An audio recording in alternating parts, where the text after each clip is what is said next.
ನಮಸ್ತೆ, welcome to Ananth education ಟ್ಯುಟೋರಿಯಲ್ಗೆ ಸ್ವಾಗತ. ಎಲ್ಲ ವಿದ್ಯಾರ್ಥಿಗಳಿಗೂ ಐ ಹೋಪ್ ನೀವೆಲ್ಲ ಆರಾಮಿದ್ದೀರಾ ಅಂದ್ಕೊಳ್ತೀನಿ. ಆಫ್ಟರ್ ದ ಲಾಂಗ್ ಟೈಮ್ ನಾನು ಕ್ಲಾಸ್ ಮಾಡ್ತಾ ಇದ್ದೀನಿ. Sorry for that first of all.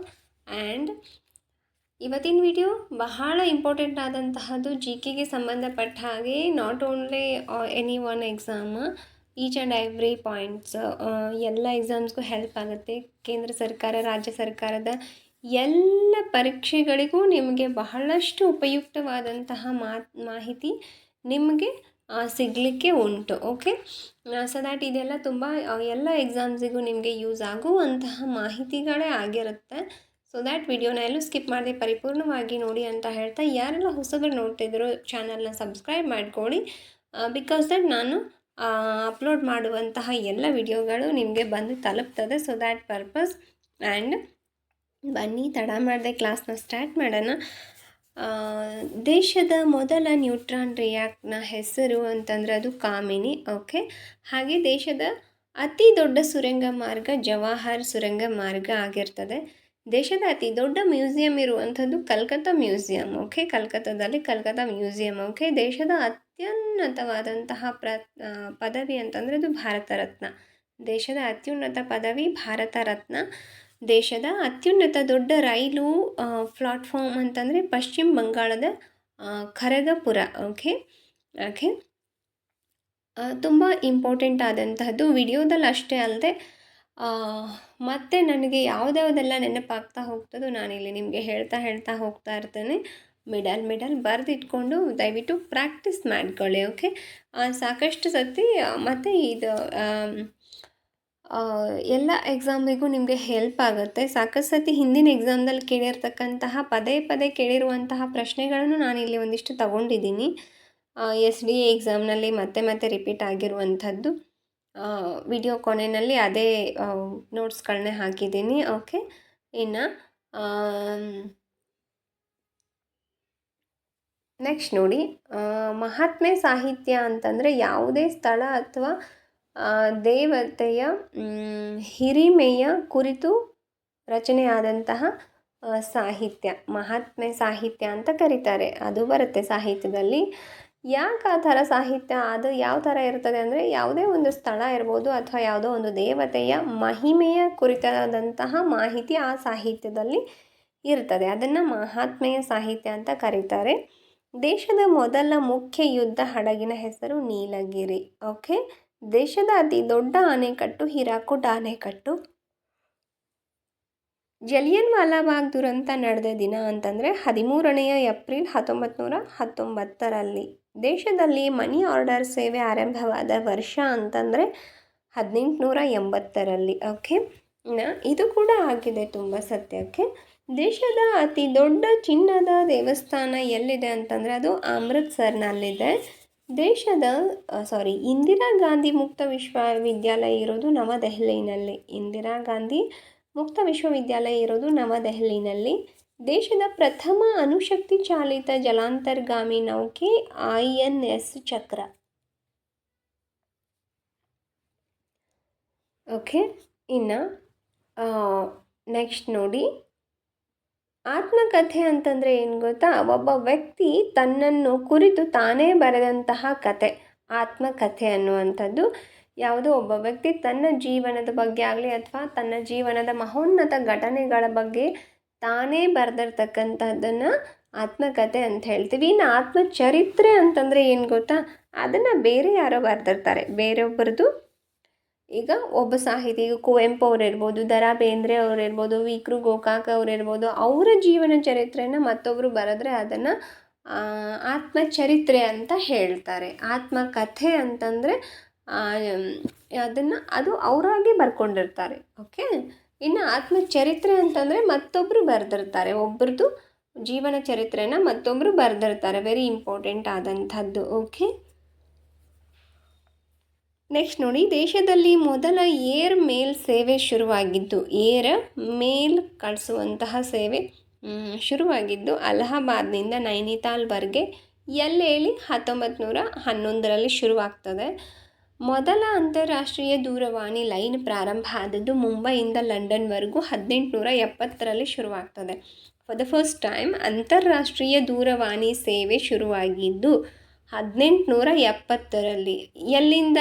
ಮುಂಬೈಯಿಂದ ಲಂಡನ್ವರೆಗೂ airline ಕೊಡ್ತಾರೆ ಅವಾಗ. ಓಕೆ, ಕನೆಕ್ಟ್ ಆಗಿರ್ತದೆ. ದೇಶದ ಮೊದಲ ಗಗನಯಾತ್ರಿ ರಾಕೇಶ್ ಶರ್ಮಾ ಅವರು. ದೇಶದ ಮೊದಲ ಗಗನಯಾತ್ರಿ ರಾಕೇಶ್ ಶರ್ಮಾ ಅವರು.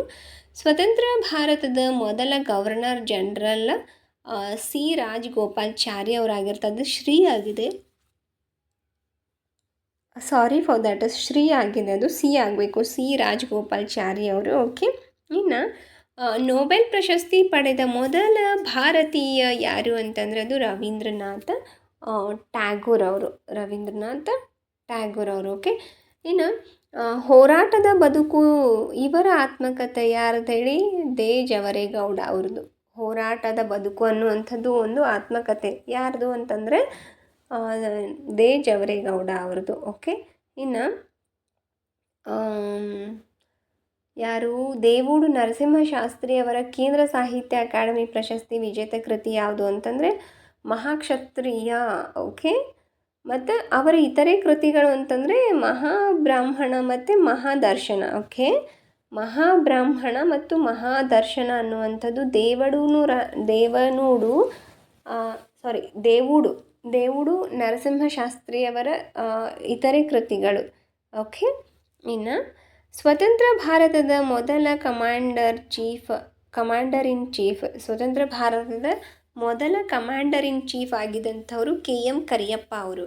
ಹಾಗೆ ದೇಶದಿಂದ ಆಯ್ಕೆಯಾದಂತಹ ಮೊದಲ ವಿಶ್ವಸುಂದರಿ ರೀಟಾ ಫರಿಯಾ ಅವರು. ದೇಶದ ಮೊದಲ ಗೃಹ ಮಂತ್ರಿ ಸರ್ದಾರ್ ವಲ್ಲಭಭಾಯಿ ಪಟೇಲ್ ಅವರು. ದೇಶದ ಮೊದಲ ಮಹಿಳಾ ಮುಖ್ಯಮಂತ್ರಿ ಸುಚೇತಾ ಕೃಪಲಾನಿ ಅವರಾಗಿರ್ತಾರೆ. ಸ್ವತಂತ್ರ ಭಾರತದ ಮೊದಲ British governor general Mount baton. ಸ್ವತಂತ್ರ ಭಾರತದ ಮೊದಲ British governor general Mount baton ಅವರು. ಹಾಗೆ ವಿಶ್ವದ ಪ್ರಥಮ ಓಪನ್ ಬ್ಯಾಡ್ಮಿಂಟನ್ ಟೂರ್ನಿಯಲ್ಲಿ ಜಯ ಸಾಧಿಸಿದ ಮೊದಲ ಭಾರತೀಯ ಕ್ರೀಡಾಪಟು ಪ್ರಕಾಶ್ ಪಡುಕೋಣೆ ಅವರು. ಇದನ್ನು ಹೀಗೂ ಕೇಳ್ಬೋದು, ಪ್ರಕಾಶ್ ಪಡುಕೋಣೆ ಅವರು ಯಾವ ಕ್ರೀಡೆಗೆ ಸಂಬಂಧಿಸಿದ್ದಾರೆ ಅಂತ ಕೂಡ ಕೇಳ್ಬೋದು. ಅಥವಾ 4 ಪ್ರಸಿದ್ಧ ಆಟಗಾರರ ಹೆಸರನ್ನು ಕೊಟ್ಬಿಟ್ಟು ಅವರಲ್ಲಿ ಈ ಕೆಳಗಿನವರಲ್ಲಿ ಯಾರು ಬ್ಯಾಡ್ಮಿಂಟನ್ ಆಟಕ್ಕೆ ಸಂಬಂಧಿಸಿದ್ದಾರೆ ಅಂತ ಕೂಡ ಕೇಳಬಹುದು. ಅಂದರೆ ಪ್ರಕಾಶ್ ಪಡುಕೋಣೆ ಅವ್ರದ್ದು ಅಥವಾ ಅಂದರೆ ಆ ಕ್ರೀಡೆಗೆ ಸಂಬಂಧಪಟ್ಟವ್ರು ಒಬ್ಬರು ಇರ್ತಾರೆ, ಮತ್ತು ಇನ್ನು 3 ಜನ ಬೇರೆ ಬೇರೆ ಕ್ರೀಡೆಗೆ ಸಂಬಂಧಪಟ್ಟ ಆಟಗಾರರು ಇರ್ತಾರೆ. ಸೊ ಈ ಥರ ಎಲ್ಲ ಕೇಳೋ ಚಾನ್ಸಸ್ ಇರುತ್ತೆ. ಮತ್ತು ಹೊಂದಿಸಿ ಬರೆಯಿರಿಯಲ್ಲಿ ಕೇಳಬಹುದು. ಒಂದು ಕಡೆ ಕ್ರೀಡೆ ಕೊಟ್ಟು ಮತ್ತೊಂದು ಕಡೆ ಆ ಕ್ರೀಡೆಯ ಪ್ರಸಿದ್ಧ ವ್ಯಕ್ತಿಗಳ ಹೆಸರನ್ನು ಕೊಟ್ಟು ಹೊಂದಿಸಿ ಬರೆಯಿರಿ ಒಳಗಡೆನೂ ಕೂಡ ಅವರು ಕೇಳಬಹುದು. ಇನ್ನು ಹೇಳಿಕೆಗಳಲ್ಲೂ ಕೇಳೋ ಚಾನ್ಸಸ್ ಇರ್ತದೆ. ಓಕೆ, ಸಾಕಷ್ಟು ಹೇಳಿಕೆಗಳೀಗ ತುಂಬ ಬರ್ತಾ ಇದೆ. ಬಿಕಾಸ್ ದ್ಯಾಟ್ ಬಹಳಷ್ಟು ಫಿಲ್ಟರ್ ಮಾಡಬೇಕಾಗ್ಯದ. ಅವರು ಭಾಳ ಮಂದಿ ಓದಿದವರು, ಕಲಿತದವರು ಮತ್ತು ಗೌರ್ಮೆಂಟ್ ನೌಕರಿಗೆ ಬಹಳ ಕಾಂಪಿಟೇಟಿವ್ ಇದೆ. ಸೊ ದ್ಯಾಟ್ ಪರ್ಪಸ್ ಬಹಳಷ್ಟು ಅವರು ಫಿಲ್ಟರ್ ಮಾಡಬೇಕಾಗ್ತದೆ. ಹಾಗಾಗಿ ಸ್ವಲ್ಪ ಟಫ್ ಕ್ವಶನ್ಸ್ ಬರೋ ಸಾಧ್ಯತೆಗಳು ಇರ್ತದೆ. ಎಲ್ಲನೂ ಆಳವಾಗಿ ಅಧ್ಯಯನ ಮಾಡಿದ್ರೆ ಯಾವುದು ಕಷ್ಟ ಅನ್ನಿಸ್ಲಿಕ್ಕಿಲ್ಲ. ಓಕೆ, ಪ್ರಥಮ ಭಾರತೀಯ ಇಂಜಿನಿಯರಿಂಗ್ ಪದವಿ ಪಡೆದ ಮಹಿಳೆ ಇಳಾ ಮಜುಮ್ದಾರ್ 1951ರಲ್ಲಿ. ಓಕೆ, ಇನ್ನು ವಿಶ್ವಸಂಸ್ಥೆಗೆ ಆಯ್ಕೆಯಾದ ಭಾರತದ ಮೊದಲ ಮಹಿಳೆ ಅಂತಂದರೆ ಅದು ವಿಜಯಲಕ್ಷ್ಮಿ ಪಂಡಿತ್. ಗಾಳಿಯ ಅರಮನೆ ಅಂದರೆ ಹವಾಮಹಲ್ ಇರೋದು ಜೈಪುರದಲ್ಲಿ. ಹವಾಮಹಲ್ ಎಲ್ಲಿದೆ ಅಂದರೆ ಜೈಪುರಲ್ಲಿದೆ. ಇದು ಈಗಾಗಲೇ ಕ್ವಶನ್ ಆಗಿದೆ. ಹವಾಮಹಲ್ ಎಲ್ಲಿದೆ ಅಂದರೆ ಹೊಂದಿಸಿ ಬರೆಯಲ್ಲಿ ಕೊಟ್ಟಿದ್ರು. ಒಂದು ಕಡೆ ಪ್ರಸಿದ್ಧ ಸ್ಥಳಗಳು, ಇನ್ನೊಂದು ಅದು ಇರುವಂತಹ ಸ್ಥಳಗಳು ಕೊಟ್ಟಿದ್ರು ಪ್ರಸಿದ್ಧ.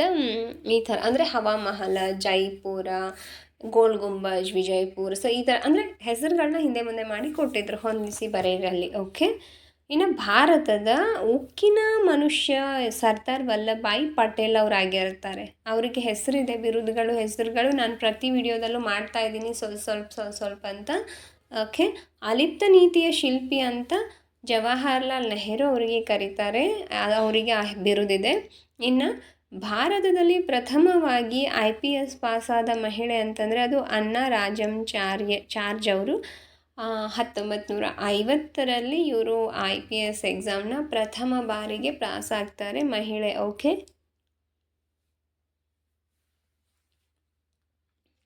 ಇನ್ನು ನೆಕ್ಸ್ಟ್ ನೋಡಿ, ಹಂಪೆಯಲ್ಲಿ ಇರುವಂತಹ ಕಲ್ಲಿನ ರಥ ಎಷ್ಟು ಅಡಿ ಎತ್ತರ ಇದೆ ಅಂದರೆ ಅದು 16 ಅಡಿ ಇದೆ. ಅಲ್ಲೇ ಉಗ್ರ ನರಸಿಂಹ ಸ್ವಾಮಿ ಇದೆ, ಅದರ ಎತ್ತರ ಎಷ್ಟು ಐತೆ ಅಂದ್ರೆ 12 ಅಡಿಗಳಿದೆ. ಇನ್ನು ಕಾರ್ಕಳದಲ್ಲಿರುವಂತಹ ಗೊಮ್ಮಟೇಶ್ವರನ ವಿಗ್ರಹದ ಎತ್ತರ 46 ಅಡಿ ಇದೆ, 46 ಅಡಿ ಇರ್ತಕ್ಕಂಥದ್ದು. ಹಂಗೆ ಹಂಪೆಯಲ್ಲಿನ ವಿಜಯ ವಿಠ್ಠಲ ದೇವಸ್ಥಾನದಲ್ಲಿರುವಂತಹ ಸ್ವರ ಕಂಬಗಳಿದೆ. ಅದು ಎಷ್ಟು ಅಂತಂದರೆ 56 ಕಂಬಗಳಿದೆ.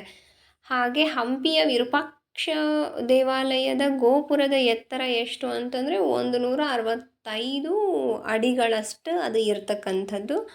ಹಾಗೆ ಹಂಪಿಯಲ್ಲಿನ ಕಮಲ್ ಮಹಲ್ ಅದು ಯಾವ ಶೈಲಿನಲ್ಲಿದೆ ಅಂತಂದರೆ ಇಂಡೋ ಇಸ್ಲಾಮಿಕ್ ಶೈಲಿನಲ್ಲಿದೆ. ಇದು ಕೂಡ ವೆರಿ ಇಂಪಾರ್ಟೆಂಟನ್ನು. ಹಂಪಿಯಲ್ಲಿನ ಕಮಲ ಮಹಲ್ ಯಾವ ಶೈಲಿನಲ್ಲಿ ಕೆತ್ತಲಾಗಿದೆ ಅಂದರೆ ಇಂಡೋ ಇಸ್ಲಾಮಿಕ್ ಶೈಲಿನಲ್ಲಿ ಅದನ್ನು ಡಿಸೈನ್ ಮಾಡಿದ್ದಾರೆ. ಹಾಗೆ ಚಂಡಮದ್ದಳೆ ಇದು ಯಾರ ಕೃತಿ ಅಂತಂದರೆ ಗೋಪಾಲಕೃಷ್ಣ ಅಡಿಗ ಅವರ ಕೃತಿ. ಓಕೆ, ಚಂಡಮದ್ದಳೆ ಅನ್ನುವಂಥದ್ದು ಗೋಪಾಲಕೃಷ್ಣ ಅಡಿಗ ಅವರ ಕೃತಿ. ಭಾವಸಂಗಮ ಧ್ವನಿ ಸುರುಳಿ ಹೊರತಂದವರು ಮೈಸೂರು ಅನಂತಸ್ವಾಮಿ. ಯಾವ್ದು ಹೇಳಿ? ಭಾವಸಂಗಮ ಧ್ವನಿ ಸುರುಳಿ ಹೊರತಂದವರು ಯಾರು ಅಂತಂದರೆ ಮೈಸೂರು ಅನಂತಸ್ವಾಮಿ. ಇನ್ನು ದಾರಿ ಯಾವುದಯ್ಯ ವೈಕುಂಠಕ್ಕೆ ನಾಟಕದ ರಚನೆಕಾರರು ಶ್ರೀರಂಗ ಅವರು. ತುಂಬ ಚೆನ್ನಾಗಿದೆ. ಡಿಯರ್ ಸ್ಟೂಡೆಂಟ್ಸ್, ನಿಜವಾಗ್ಲೂ ಆತ್ಮೀಯ ಸ್ನೇಹಿತರೆ, ದಾರಿ ಯಾವುದಯ್ಯ ವೈಕುಂಠಕ್ಕೆ ಇದು ಬಹಳ ತುಂಬ ಚೆನ್ನಾಗಿರ್ತಕ್ಕಂತಹ ನಾಟಕ, ಇದು ಡ್ರಾಮಾ. ನೀವು ಯಾರು ಓದಿಲ್ಲ ಅಂದರೆ ದಯವಿಟ್ಟು ತೊಗೊಂಡು ಓದಿ. It's my humble request to you here in this video. Okay, ಇನ್ನು ರನ್ನನಿಗೆ ಕವಿಚಕ್ರವರ್ತಿ ಎಂಬ ಬಿರುದು ಕೊಟ್ಟ ಅರಸ ಯಾರು ಅಂತಂದರೆ ಚಾಲುಕ್ಯ ದೊರೆ ತೈಲಪ. ಓಕೆ, ಇನ್ನು ಜರತಾರಿ ಜಗದ್ಗುರು ಈ ಕಾದಂಬರಿಯ ಕರ್ತೃ ಬಸವರಾಜ ಕಟ್ಟಿಮನಿ. ಕ್ಷಮೆ ಇರಲಿ ದಯಮಾಡಿ, ಇದು ಜನತಾರಿ ಅಲ್ಲ ಜರತಾರಿ ಆಗಬೇಕು, ಅದು ಆಗಬೇಕು. ಜರತಾರಿ ಜಗದ್ಗುರು ಅನ್ನುವಂತಹ ಕಾದಂಬರಿಯ ಕರ್ತೃ ಬಸವರಾಜ್ ಕಟ್ಟಿಮನಿ. 1 ನಿಮಿಷ ಇದನ್ನ ಈಗಲೇ ಸರಿ ಮಾಡಿಬಿಡ್ತೀನಿ. ಜರತಾರಿ. ಓಕೆ, ಓಕೆ, ಹಾಂ ನೋಡಿ, ಜರತಾರಿ ಜಗದ್ಗುರು ಅನ್ನುವಂತಹ ಕಾದಂಬರಿಯ ಕರ್ತೃ ಬಸವರಾಜ್ ಕಟ್ಟಿಮನಿ. ಓಕೆ, ಇನ್ನು ಕೃಷ್ಣರಾಜಸಾಗರ ಅಣೆಕಟ್ಟಿನ ಎತ್ತರ 130 ಅಡಿ ಇರ್ತದೆ. ಓಕೆ, ಶಿವಪುರದ ಕಾಂಗ್ರೆಸ್ನ ಧ್ವಜ ಸತ್ಯಾಗ್ರಹ ನಡೆದಂತಹ ವರ್ಷ ಅಂತಂದರೆ ಅದು ಕ್ರಿಸ್ತಶಕ 1938. ಓಕೆ, 1938ರಲ್ಲಿ ಶಿವಪುರದ ಕಾಂಗ್ರೆಸ್ಸಿನ ಧ್ವಜದ ಸತ್ಯಾಗ್ರಹ ನಡೆದಿರ್ತದೆ.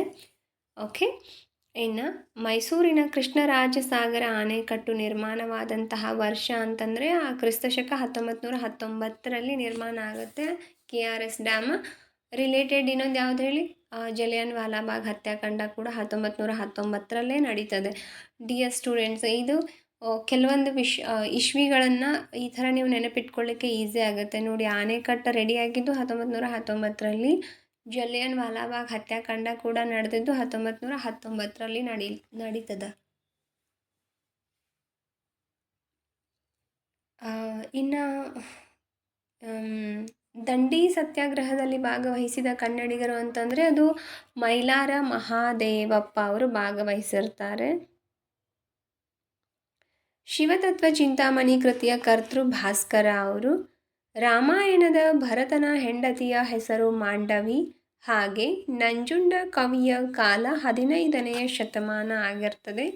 ನೋಡಿ, ನೆಕ್ಸ್ಟು ನೃಪತುಂಗನ ಮೊದಲ ಹೆಸರು ಅಮೋಘ ವರ್ಷ ನೃಪತುಂಗ. ಓಕೆ, ಅಮೋಘ ವರ್ಷ ಅನ್ನುವಂಥದ್ದು ಮೊದಲ ಹೆಸರು, ಒಂದು ಯಾರ್ದು ಮೂಲ ಹೆಸರು, ಮೊದಲಂತಲ್ಲ ಮೂಲ ಹೆಸರು ತಂದೆ ತಾಯಿ ಇಟ್ಟಿದ್ದು ನೃಪತುಂಗನಿಗೆ. ಓಕೆ, ನೆಕ್ಸ್ಟ್ ನೋಡಿ, ವಡ್ಡಾರಾಧನೆಯಲ್ಲಿರುವ ಕಥೆಗಳ ಒಟ್ಟು ಸಂಖ್ಯೆ ಎಷ್ಟು ಅಂತಂದರೆ ಅದು 18. ವಡ್ಡಾರಾಧನೆಯಲ್ಲಿರುವ ಕಥೆಗಳ ಒಟ್ಟು ಸಂಖ್ಯೆ 18. ಕಾದಂಬರಿಯ ಸಾರ್ವಭೌಮ ಎಂಬ ಬಿರುದನ್ನು ಹೊಂದಿದವರು ಅನಕೃ ಅವರು. ಕಾದಂಬರಿಯ ಸಾರ್ವಭೌಮ ಅನ್ನುವಂತಹ ಬಿರುದನ್ನು ಹೊಂದಿದವರು ಯಾರು ಅಂತಂದರೆ ಅದು ಅನಕೃ ಅವ್ರಿಗೆ ಇರ್ತಕ್ಕಂಥದ್ದು. ಇನ್ನು ನೋಡಿ, ಕಾಶ್ಮೀರದ ಶಾಲಿಮಾರ್ ಮಾದರಿಯಲ್ಲಿರುವಂತಹ ಕರ್ನಾಟಕದ ಉದ್ಯಾನವನ ಯಾವುದು ಅಂತಂದರೆ ಮೈಸೂರು ವೃಂದಾವನ ಗಾರ್ಡನ್.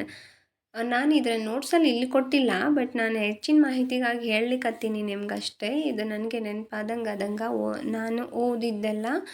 ಸೊ ನೋಡಿ, ಯಾವುದದು ಮೈಸೂರು ಬೃಂದಾವನ ಗಾರ್ಡನ್ ಏನಿದೆಯಲ್ಲ, ಅದು ಕಾಶ್ಮೀರದ ಶಾಲಿಮಾರ್ ಮಾದರಿಯಲ್ಲಿ ಕರ್ನಾಟಕದಲ್ಲಿ ಇರ್ತಕ್ಕಂತಹ ಉದ್ಯಾನವನ ಅದು. ಅದೇ ಥರದ್ದು ಎಲ್ಲಿದೆ, ಕಾಶ್ಮೀರದಲ್ಲಿ ಶಾಲಿಮಾರ್ ಉದ್ಯಾನವನ ಇದೆ. ಎರಡು ಸೇಮ್ ಇರ್ತಕ್ಕಂಥದ್ದು. ಓಕೆ. ಇನ್ನು ಕರ್ನಾಟಕದ ಪ್ರಸಿದ್ಧ ಜೈನ ಯಾತ್ರಾ ಸ್ಥಳ ಯಾವುದು ಅಂತ ಕೇಳಿದ್ರೆ ಶ್ರವಣಬೆಳಗೊಳ ಗೊತ್ತಿರಲಿ. ಕರ್ನಾಟಕದಲ್ಲಿರ್ತಕ್ಕಂತಹ ಪ್ರಸಿದ್ಧ ಯಾತ್ರಾ ಸ್ಥಳ ಅದು. ಓಕೆ. ಇನ್ನು ನಿಮ್ಮ ಹೆಚ್ಚಿನ ಮಾಹಿತಿಗೆ ಅಂತಂದರೆ ಮತ್ತೆ ಕರ್ನಾಟಕದ ರಾಯರು ಅನ್ನುವಂತಹ ಅರಸ ಯಾರು ಅಂತಂದರೆ ವಿಜಯನಗರದ ಅರಸರಿಗೆ ಹೇಳ್ತಾರೆ ಕರ್ನಾಟಕದ ರಾಯರು ಎಂದು ಯಾವ ಅರಸರನ್ನು ಕರಿತಾ ಇದ್ರು ಅಂತ ಕೇಳಬಹುದು. ವಿಜಯನಗರ ಅರಸರನ್ನು ಕರ್ನಾಟಕದ ರಾಯರು ಅಂತ ಕರಿತಾ ಇದ್ರು, ಗೊತ್ತಿರಲಿ. ಓಕೆ. ವಿಜಯನಗರ ಸಂಸ್ಥಾನ ಬಹಳಷ್ಟು ವೈಭವಯುತವಾಗಿ ಆಳಿದಂತಹ ಒಂದು ನಗರ ಅದು. ಅದೊಂದು ರಾಜ ಮನೆತನ. ಓಕೆ. ಇನ್ನು ನೆಕ್ಸ್ಟ್ ನೋಡಿ, ಭಾರತದ ರೇಷ್ಮೆ ಮತ್ತು ಕಾಫಿ ಉತ್ಪಾದನೆಯಲ್ಲಿ ಕರ್ನಾಟಕ ಮೊದಲ ಸ್ಥಾನದಲ್ಲಿದೆ, ಅದು ಗೊತ್ತಿರಲಿ ನಿಮಗೆ. ಓಕೆ. ಇನ್ನು ನೆಕ್ಸ್ಟ್ ನೋಡಿ, ಶಿವಾಜಿ ತನ್ನ ಬಾಲ್ಯವನ್ನು ಬೆಂಗಳೂರಿನಲ್ಲಿಯೂ ಕಳೆದಿದ್ದನಂತೆ. ಅದು ಯಾವ ಪ್ರದೇಶವಾಗಿತ್ತು ಅಂತಂದರೆ ಶಿವಾಜಿ ನಗರ. ಅದಕ್ಕೆ ಅಲ್ಲಿ ಶಿವಾಜಿ ನಗರ ಅಂತ ಹೆಸರು ಬಂದಿರುವಂಥದ್ದು. ಓಕೆ. ಇನ್ನು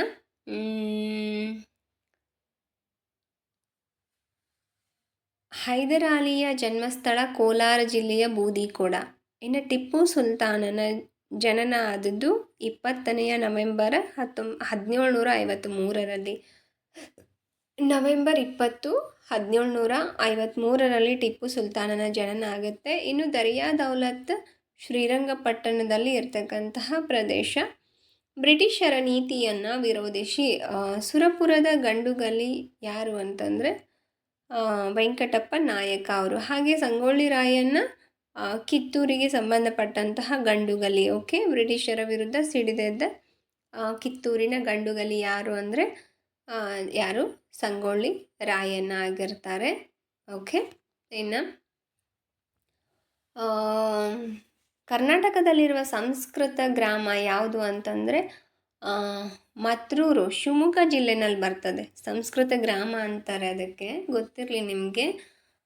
ಬಿಜಾಪುರದ ಗೋಳು ಗುಮ್ಮಟ ಕಟ್ಟಲು ಯಾವ ಪ್ರಕಾರದ ವಾಸ್ತುಶಿಲ್ಪವನ್ನು ಬಳಸಲಾಗಿದೆ ಅಂತಂದರೆ ಇಂಡೋ ಸೈರಾಮಿಕ್ ಅದು. ಓಕೆ. ಇಂಡೋ ಸೈರಾಮಿಕ್ ಅನ್ನುವಂಥದ್ದು ಶೈಲಿಯಲ್ಲಿ ಅದನ್ನು ಕಟ್ಟಲಾಗಿದೆ. ಹಂಪಿಯ ಕಲ್ಲಿನ ರಥ ದೇವಾಲಯದ ಆವರಣದಲ್ಲಿರ್ತಕ್ಕಂಥದ್ದು ವಿಜಯ ವಿಠ್ಠಲ ದೇವಸ್ಥಾನ. ಓಕೆ. ಹಂಪಿ ಕಲ್ಲಿನ ರಥ ಯಾವ ದೇವಸ್ಥಾನದಲ್ಲಿದೆ ಅಂತಂದರೆ ವಿಜಯ ವಿಠ್ಠಲ ದೇವಸ್ಥಾನದ ಆವರಣದಲ್ಲಿ ಹಂಪಿಯ ಕಲ್ಲಿನ ರಥ ಇರುವಂಥದ್ದು ಹಂಪಿಯಲ್ಲಿ. ಓಕೆ. ಇನ್ನು ಮತ್ತೆ ನೆಕ್ಸ್ಟ್ ನೋಡಿ,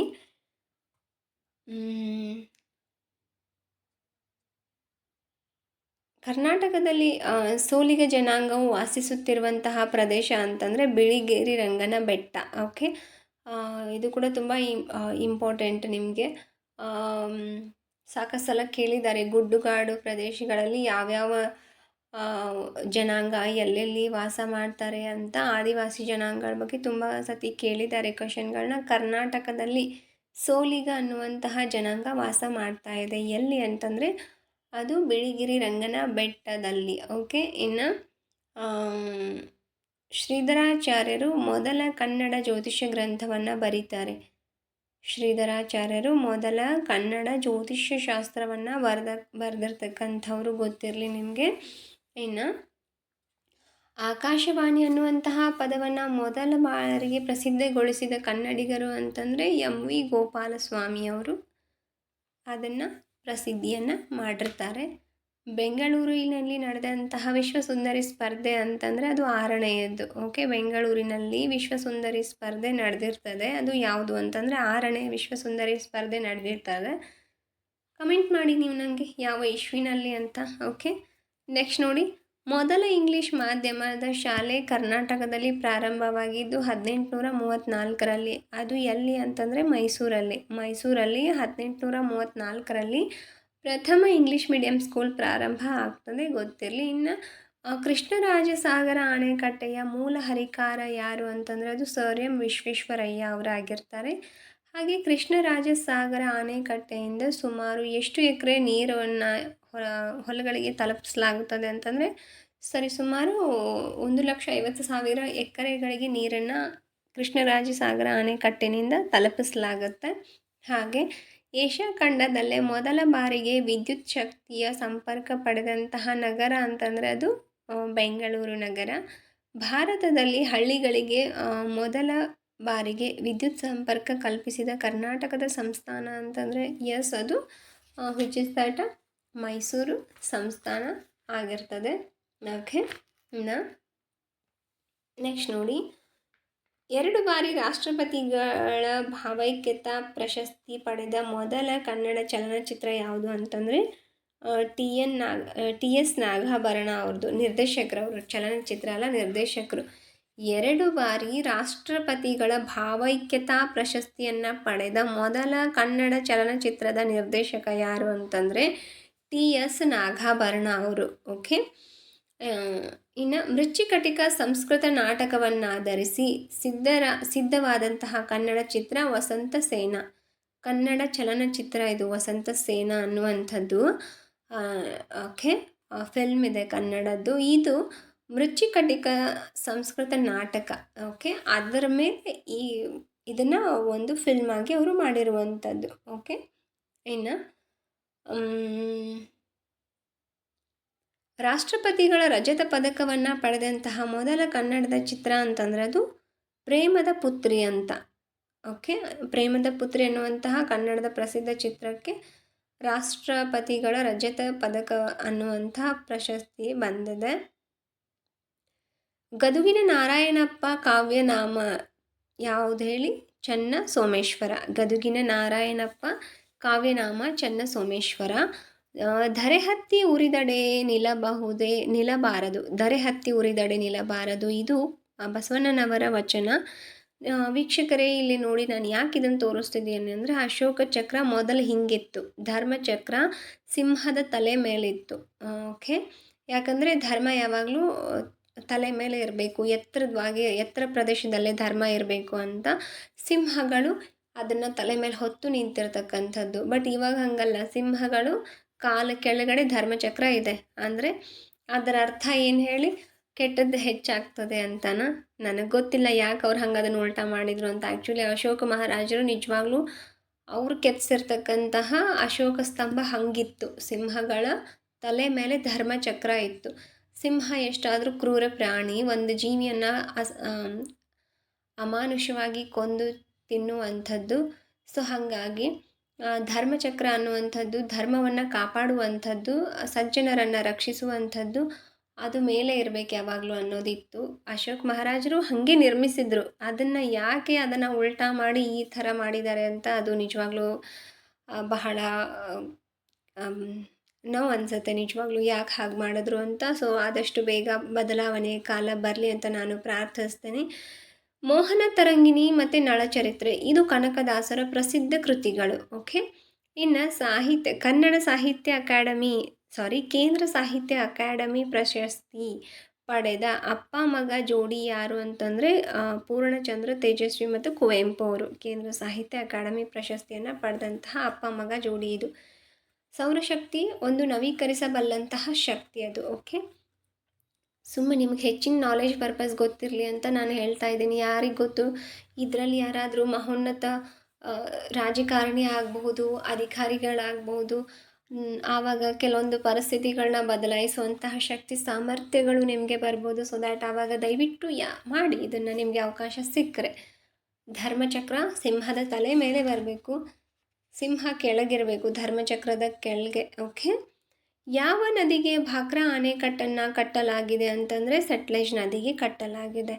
ಮನುಷ್ಯನ ಶರೀರದಲ್ಲಿರುವ ಅತಿ ದೊಡ್ಡ ಗ್ರಂಥಿ ಲೀವರ್ ಗ್ರಂಥಿ. ಓಕೆ, ಹಾಗೆ ಭೂಕಂಪನ ತೀವ್ರತೆಯನ್ನು ಅಳೆಯುವ ಮಾಪನ ಅಂತಂದರೆ ಅದು ರಿಕ್ಟರ್ ಮಾಪನ. ಇದು ಒಂದು ಅರೆವಾಹಕ ಪದಾರ್ಥ, ಯಾವ್ದು ಹೇಳಿ? ಸಿಲಿಕಾನ್. ಓಕೆ, ಇವು ನೋಡಿ, ಇದೇನು 4 ಪ್ರಶ್ನೆಗಳಿದೆಯಲ್ಲ, ಇದು ಕೂಡ ಓಜೋನ್, ವಾತಾವರಣದ ಯಾವ ಪದರಿನಲ್ಲಿ ಓಜೋನ್ ಇರ್ತದೆ ಅಂತ, ಯಾವುದರಲ್ಲಿ ಸ್ಟ್ರಾಟೋಸ್ಪಿಯರಲ್ಲಿ ಓಜೋನ್ ಪದರ ಇರ್ತಕ್ಕಂಥದ್ದು. ಮತ್ತು ಇದು 1988ರಲ್ಲಿ ಒಲಿಂಪಿಕ್ಸ್ ಕ್ರೀಡೆಗಳು ಎಲ್ಲಿ ನಡೀತವೆ ಅಂದರೆ ಅಟ್ಲಾಂಟಾದಲ್ಲಿ. ನೋಡಿ, ಇದು 5 ಕ್ವಶನ್ಸ್ಗಳು ಹಿಂದಿನ FDA ಎಕ್ಸಾಮ್ನಲ್ಲಿ ಆದಂತಹ ಕ್ವೆಶನ್ ಆನ್ಸರ್ಸ್ಗಳಿದು. ಓಕೆ, ಬಹಳ ಹಿಂದೆ, ರೀಸೆಂಟಾಗಿ ಅಲ್ಲ. ಓಕೆ, SDA ಎಕ್ಸಾಮ್ನಲ್ಲಿ ಈ ಹಿಂದೆ ನಡೆದಿರ್ತಕ್ಕಂತಹ ಪರೀಕ್ಷೆಯಲ್ಲಿ ಕೇಳಲಾದಂತಹ ಪ್ರಶ್ನೋತ್ತರಗಳಿದು. ಓಕೆ, ಅಂದರೆ ದಟ್ ಮೀನ್ಸ್ ನಿಮಗೆ ಯಾವ್ಯಾವ ಥರದ ಪ್ರಶ್ನೆಗಳು ಬರಬಹುದು ಅನ್ನೋ ಐಡಿಯಾ ನಿಮಗೆ ಇರಲಿ ಅನ್ನೋ ಕಾರಣಕ್ಕೆ ಹಿಂದಿನ ಕ್ವಶನ್ಸ್ಗಳನ್ನೂ ನಾನು ಒಂದಿಷ್ಟು ಇಲ್ಲಿ ತಗೊಂಡಿದ್ದೀನಿ. ಹಿಂದಿನ ಎಕ್ಸಾಮ್ನಲ್ಲಿ ನಡೆದಿರ್ತಕ್ಕಂತಹ ಕೇಳಿರ್ತಕ್ಕಂತಹ ಮಾಹಿತಿಗಳಿದು, ಪ್ರಶ್ನೆಗಳು. ಓಕೆ ಓಕೆ ಭೂಕಂಪನ ತೀವ್ರತೆಯನ್ನು ಅಳೆಯುವ ಮಾಪನ ರಿಕ್ಟರ್. ಇನ್ನು ನೆಕ್ಸ್ಟ್ ನೋಡಿ, ಹೆಚ್ಚಿನ ಮಾಹಿತಿಗೋಸ್ಕರ ಸುವರ್ಣ ಕಮಲ ಪ್ರಶಸ್ತಿಯನ್ನು 2 ಬಾರಿ ಪಡೆದಂತಹ ಕನ್ನಡ ಚಲನಚಿತ್ರ ಯಾವುದು? ಚಲನಚಿತ್ರ ನಿರ್ದೇಶಕ. ಓಕೆ, ಕನ್ನಡ ಚಲನಚಿತ್ರ ನಿರ್ದೇಶಕರು ಸುವರ್ಣ ಕಮಲ ಪ್ರಶಸ್ತಿಯನ್ನು 2 ಬಾರಿ ಪಡೆದಿರ್ತಕ್ಕಂಥವ್ರು ಗಿರೀಶ್ ಕಾಸರವಳ್ಳಿಯವರು. ಓಕೆ, ಗಿರೀಶ್ ಕಾಸರವಳ್ಳಿಯವರು.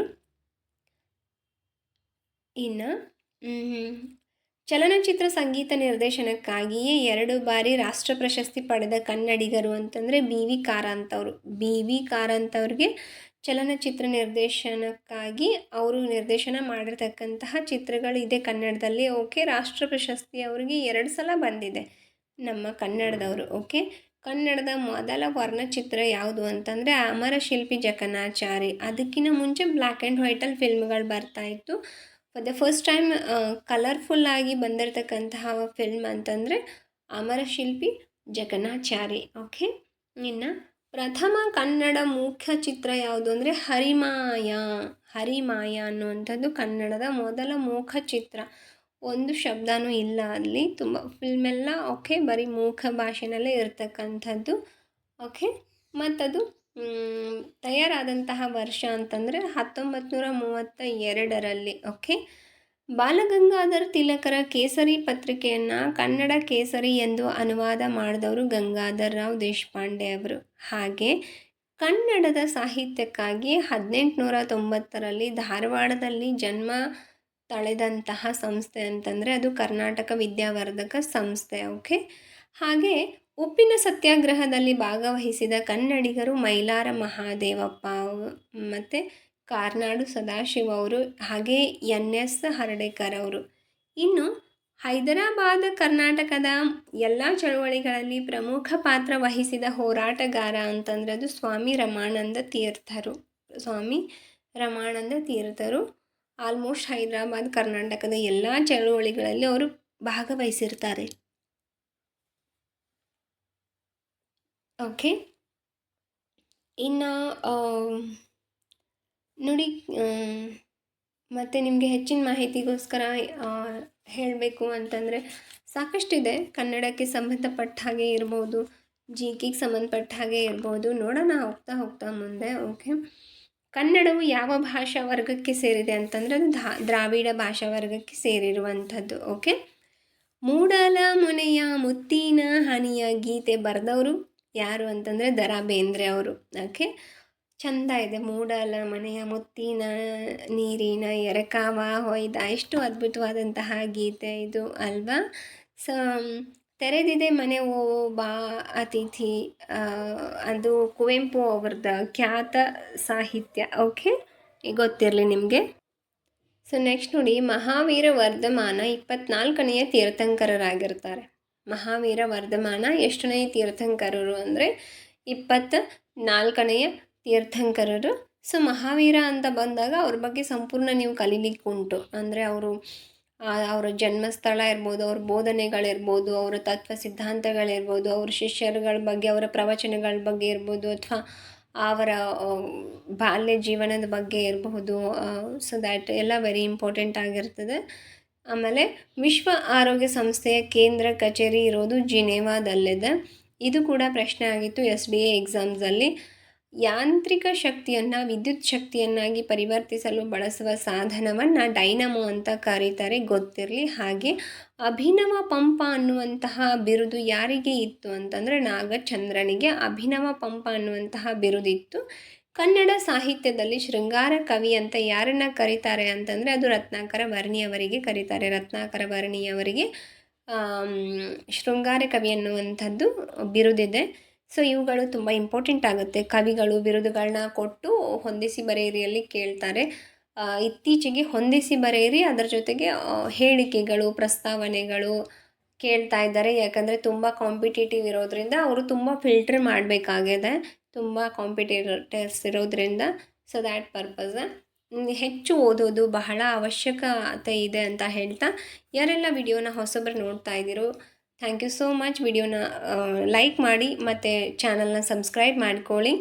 ಇಲ್ಲಿವರೆಗೂ ವಿಡಿಯೋನ ನೋಡಿದ್ದಕ್ಕಾಗಿ thank you so much for your valuable supporting to me and as well as watching. So ನೋಡಿ, ಮುಂದೆ ಹೆಚ್ಚಿನ ಮಾಹಿತಿಯೊಂದಿಗೆ ಮುಂದಿನ ವಿಡಿಯೋದಲ್ಲೇ ಸಿಗೋಣ.